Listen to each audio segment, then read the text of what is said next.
ملک وارث کمال۔ ناظرین، ہر انسان کی ایک خواہش ہوتی ہے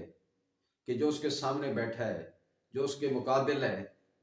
جس سے وہ بات کر رہا ہے، وہ اس کی بات کو تسلیم کر لے، اس کی بات کا قائل ہو جائے، اس کی بات کی تائید کرے۔ یہ ایک انسانی فطرت ہے۔ ہم عام زندگی میں روزانہ کی بنیاد پہ ایک مشاہدہ کرتے ہیں کہ ایک گھر کا سربراہ ہوتا ہے، وہ چاہتا ہے کہ کنبے کے جتنے افراد ہیں وہ اس کی بات کو مانیں، اس کی بات کو تسلیم کریں۔ اسی طرح کوئی ایک کارخانے کا مالک ہے تو وہ چاہتا ہے کہ جو کارخانے کے اندر جو لوگ کام کرتے ہیں وہ اس کی ہر بات کی تائید کریں، اور جو حکم وہ دے وہ سارے اس کو تسلیم کریں۔ یہ ایک انسانی فطرت ہے۔ ناظرین، ہماری زندگی انہی خواہشات، انہی فطرتی تقاضوں کے اوپر استوار ہے۔ ہم جو زندگی کے روزمرہ کے معاملات ہوتے ہیں، ہم انہی خواہشات کی تکمیل کے لیے اپنے عمل کر رہے ہوتے ہیں اور چیزیں کر رہے ہوتے ہیں۔ ہر فرد چاہتا ہے کہ اس کی ایک مخصوص سلطنت ہو، ایک مخصوص ایریا ہو، ایک مخصوص جگہ ہو جہاں کا وہ بالکل بادشاہ ہو۔ وہاں پہ جو بات بھی وہ کرے وہ اس کو تسلیم کیا جائے۔ یہ سلطنت اس کی ایک گھر بھی ہو سکتا ہے، ایک کارخانہ بھی ہو سکتا ہے، ایک دکان بھی ہو سکتی ہے، کوئی دفتر بھی ہو سکتا ہے۔ ناظرین، اسی خواہش کی تکمیل کے لیے اکثر لوگ مختلف طرح کے طریقے اپناتے ہیں، مختلف راستے اختیار کرتے ہیں۔ ناظرین، میں آج آپ کے سامنے لوگوں کو ہم نوا بنانے کے لیے، کیونکہ دوسروں کو ہم نوا بنانے سے انسان کی ایک فطری خواہش کی تکمیل ہوتی ہے جس سے بندے کو خوشی حاصل ہوتی ہے، اور انہی خوشیوں کے لیے ہم اپنی زندگی جو ہے نا وہ بسر کر رہے ہوتے ہیں۔ تو میں آج آپ کے سامنے میری اس ویڈیو کا جو مقصد ہے وہ آپ کو اپنی اسی خواہش کی تکمیل کے لیے، دوسروں کو ہم نوا بنانے کے لیے کچھ اصول بیان کروں گا، اور ان اصولوں میں سے ایک اصول، جو پہلا اصول ہے، وہ آج میں اس ویڈیو میں آپ کے سامنے بیان کروں گا۔ دوستو، اسی فطری خواہش کی تکمیل کے لیے لوگ ایک راستہ اپناتے ہیں، دوسروں کو قائل کرنے کے لیے بحث کرتے ہیں، زبردستی کرتے ہیں، اپنی بات منوانے کے لیے ایک جو ہے نا وہ غیر فطری انداز اپناتے ہیں، جس سے کیا ہوتا ہے کہ سامنے والا ان کو قائل ہونے کے بجائے مزید ان کے مخالف ہو جاتا ہے۔ اکثر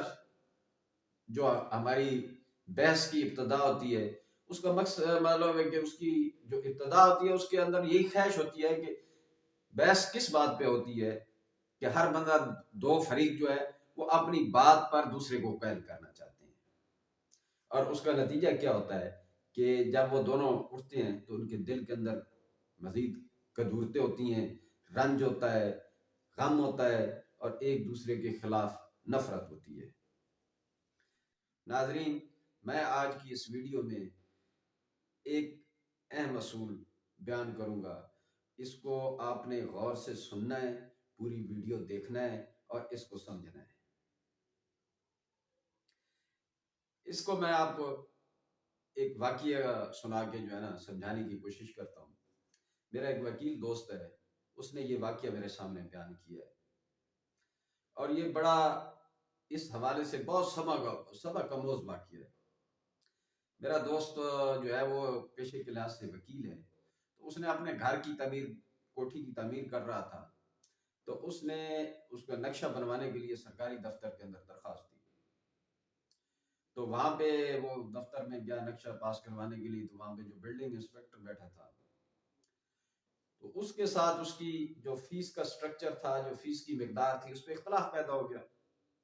جو بلڈنگ انسپیکٹر فیس بنا رہا تھا وہ اس میرے دوست وکیل کے حساب سے کافی زیادہ تھی۔ تو پھر وکیل ہوتا ہے، اس نے اپنے طور پہ بلڈنگ انسپیکٹر کو قائل کرنے کی کوشش کی کہ آپ یہ جو فیس دے رہے ہیں یہ بہت زیادہ ہے، اس طرح میں فیس اتنی نہیں بنتی، تو آپ جو ہے نا مجھے کوئی قانون قاعدے کے حساب سے بتائیں۔ تو بلڈنگ انسپیکٹر نے کہا کہ بھائی صاحب، آپ بے شک جو بھی ہیں یہی فیس ہم سب سے لے رہے ہیں، اور آپ کو بھی یہی دینی ہوگی۔ وکیل صاحب کہتے ہیں کہ میں اٹھ کے آ گیا، دوسرے دن میں نے پورے جو ہے نا جو ان فیسوں کے سٹرکچر کے جتنے قوانین تھے، جتنی خط و کتابت تھی، اس پہ میں نے بڑی ورکنگ کی، بہت زیادہ میں نے مواد اکٹھا کیا، اور دوسرے میں جو ہے بلڈنگ انسپیکٹر کے پاس جا پہنچا، اس کو ساری چیزیں دکھائیں اور اس کو قائل کرنے کی کوشش کی۔ بلڈنگ انسپیکٹر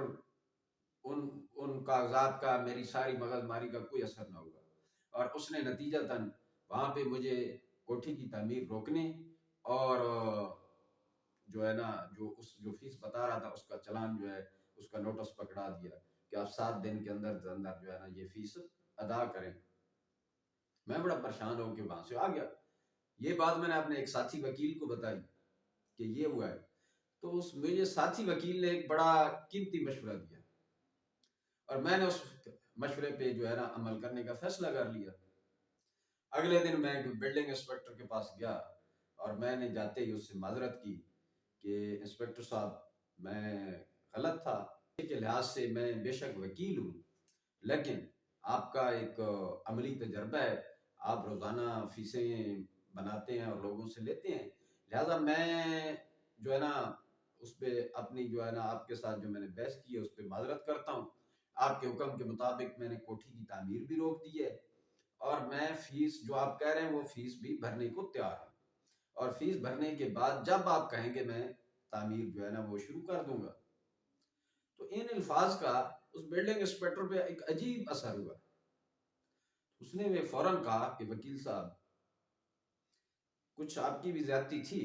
لیکن کچھ میری طرف سے بھی زیادتی ہو رہی تھی، میں آپ کے معاملے کو دوبارہ دیکھوں گا، اور آپ اس طرح کریں گے، آپ کوٹھی کی تعمیر جاری رکھیں، اور آپ کو فیس کا جو ہے نا میں 1-2 دن میں جو ہے نا وہ کتنی بنتی ہے دوبارہ بتا دیتا ہوں۔ تو آپ کے خیال میں وکیل صاحب فرماتے ہیں کہ آپ کے خیال میں اگلے دن مجھے اس نے کتنی فیس بتائی ہوگی؟ وکیل صاحب فرماتے ہیں کہ جو میں اس کو فیس دینا چاہ رہا تھا اس سے بھی خاصی کم تھی۔ تو اس میں کیا ہوا؟ اس مثال دینے کا مقصد یہ ہے، یا اس مثال کا مقصد یہ ہے کہ آپ جب کسی سے معاملہ کرتے ہیں، چاہتے ہیں کہ وہ آپ کی بات کا قائل ہو جائے، تو آپ پہلے جو ہے اس کے مخالف نہ بیٹھیں۔ پہلا کام آپ کریں کہ جس ٹیبل کی جس سائڈ پہ وہ بیٹھے آپ بھی اسی طرف جا کے بیٹھیں۔ اس کا مطلب یہ ہے کہ پریکٹیکل اس کی جو وہ بات کر رہا ہے آپ اس کو تسلیم کر لیں۔ بالفرض آپ کو اس کی بات سے اختلاف بھی ہوتا ہے تو آپ پہلے اس کی بات کو تسلیم کر لیں، اور پھر اپنا نقطہ نظر بیان کر سکتے ہیں۔ اس کو آپ کہہ سکتے ہیں کہ میں نے آپ کی بات سن لی ہے، آپ بالکل ٹھیک کر رہے ہیں، میرا نقطہ نظر یہ ہے، اگر آپ کو اس سے میں آپ کو سمجھ آتی ہے تو مہربانی کریں میرے نقطہ نظر کو بھی جو ہے نا آپ وہ ایڈمٹ کریں، اور میں یقین سے کہتا ہوں کہ وہ بات آپ کی تسلیم بھی کر لے گا، وہ آپ کی بات مان بھی لے گا۔ دوستو، بحث کی جو دروازے ہیں نا، ان دروازوں میں سے آج کل جو ہے 2 بڑے دروازے، تو ایک پولیٹیکل بحث ہے اور ایک مذہبی حوالے سے بحث ہے، اور یہ 2 ایسے بحث کے دروازے ہیں کہ ان سے کبھی کچھ حاصل نہیں ہوا سوائے آپ کو پریشانی، ایک خواہ مخواہ کی دوسرے کے ساتھ ایک ذہنی کوفت، کیونکہ یہ دونوں ایسے معاملات ہیں کہ اس میں کبھی بھی کوئی بھی دوسرے کو قائل نہیں کر سکتا، جس کا جو نظریہ ہوتا ہے وہ اس پہ ہمیشہ ہی قائم رہتا ہے، بے شک آپ جتنے بھاری دلائل دے دیں، ایک سامنے کی چیز اس کو بتا دیں، لیکن وہ کبھی بھی تسلیم نہیں کرے گا۔ بالفرض اس نے موقع پہ آپ نے کوئی اتنا بڑے دلیل دے دی ہے کہ جس سے اس کا رد اس کے لیے ممکن نہیں تھا،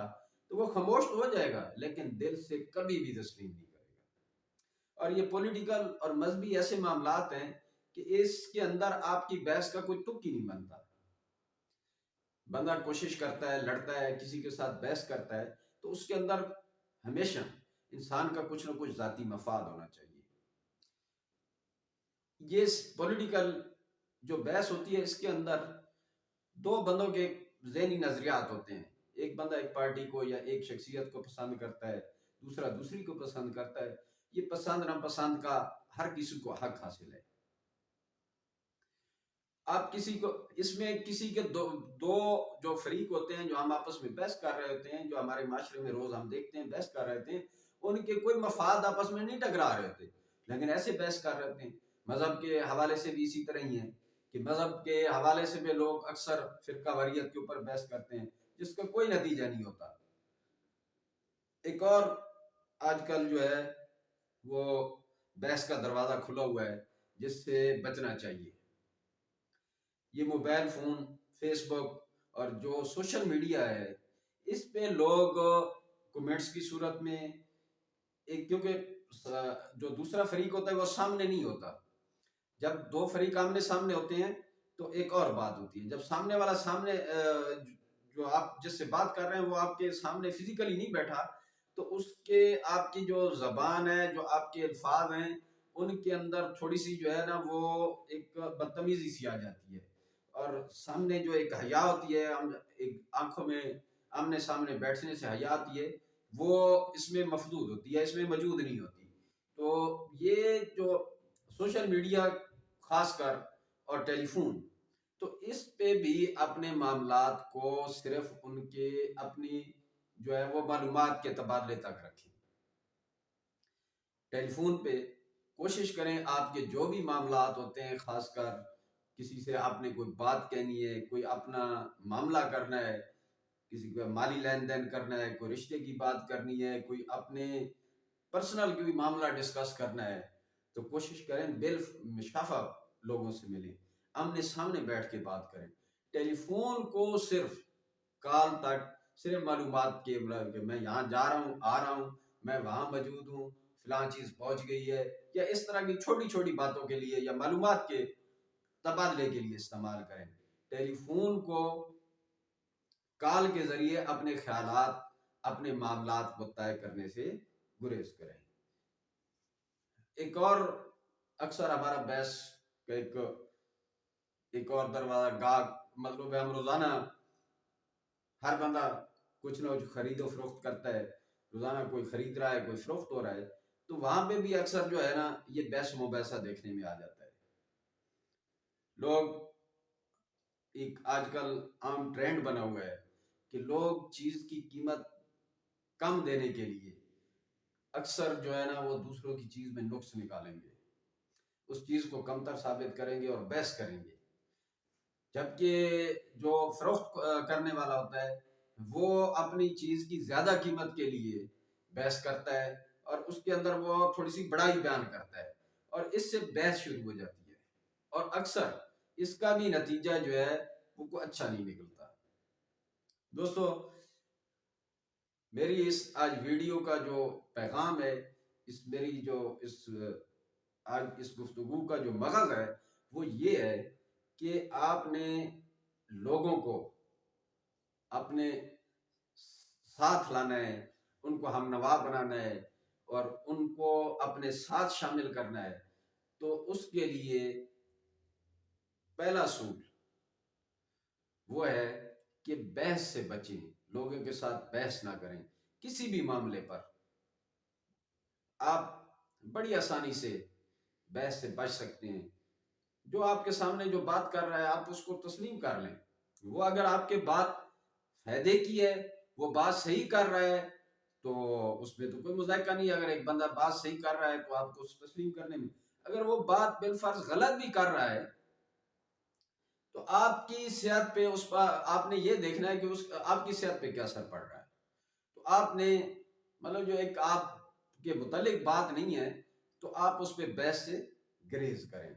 دوستو، بحث یہ آپ کے تعلقات کے لیے ایک دیمک ہے۔ یاد رکھیں کہ آپ نے اس بحث سے عام زندگی میں بچنا ہے، لوگوں کے ساتھ کوشش کرنی ہے کہ ایک مثبت اور اچھے طریقے سے ان کے ساتھ ڈیل کریں اور اپنی مطمئن نظر بہت ہی جامع انداز میں مختصراً بیان کریں۔